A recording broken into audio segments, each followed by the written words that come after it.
Hi there, Sagittarius. Thank you for joining me for your weekly forecast for the Sun or Ascendant for week commencing the 23rd. The Sun roars into the most exciting part of your scope, your 9th solar house, which is all about high ideals. It's about travel, higher education, philosophy. It's about optimism. It's about exploring. It's basically about you.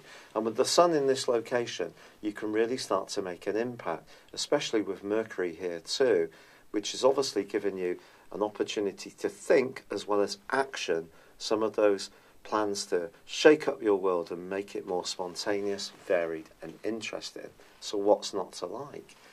Well, it's possible that you could encounter some opposition to your plans. Could be a neighbour, could be a sibling, could be someone you encounter every day who's not so impressed. They may want to maintain the status quo and not hold back from maintaining their point of view.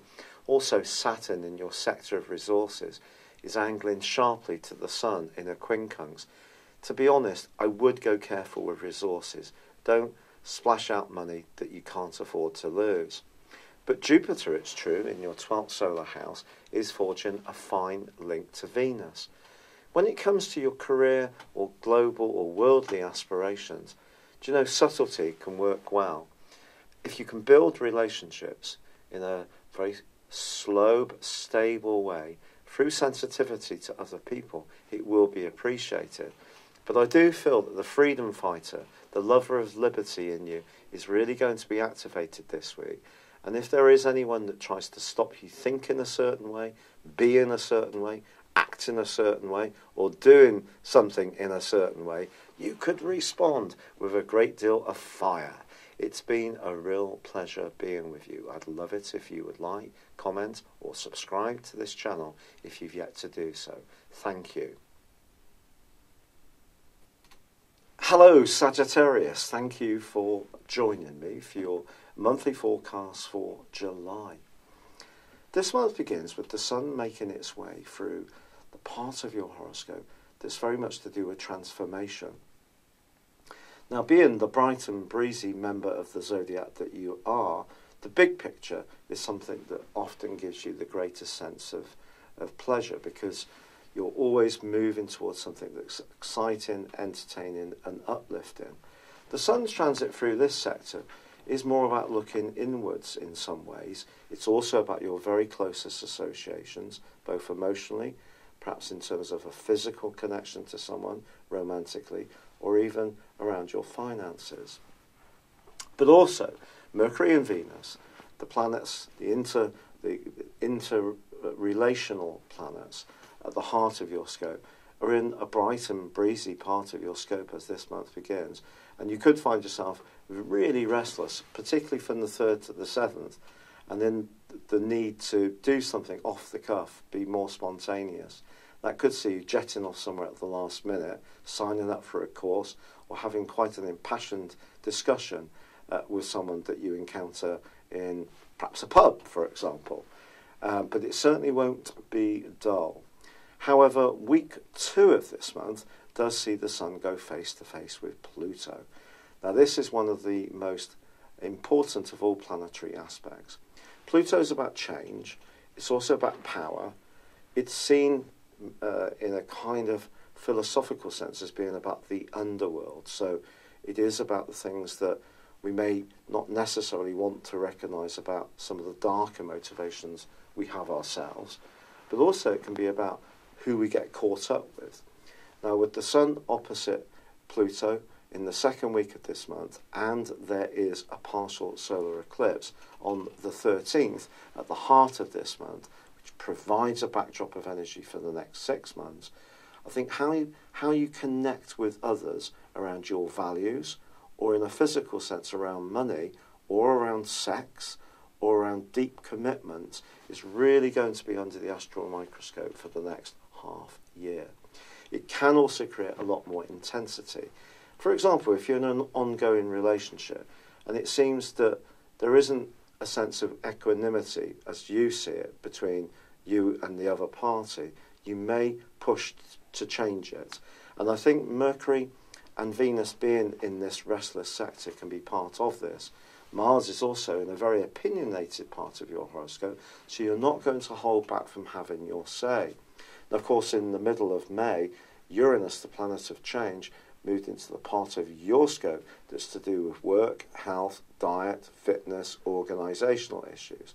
Now that is actually forging a brilliant angle to Saturn all through this month.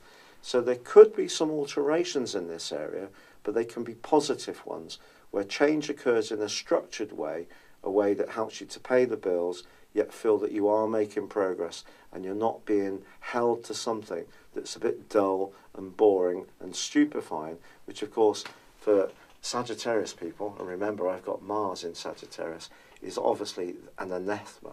There needs to be stimulation all of the time. Now on the 10th, it is a massively key day of this month because your ruler Jupiter starts to go forwards after a 4-month backward journey.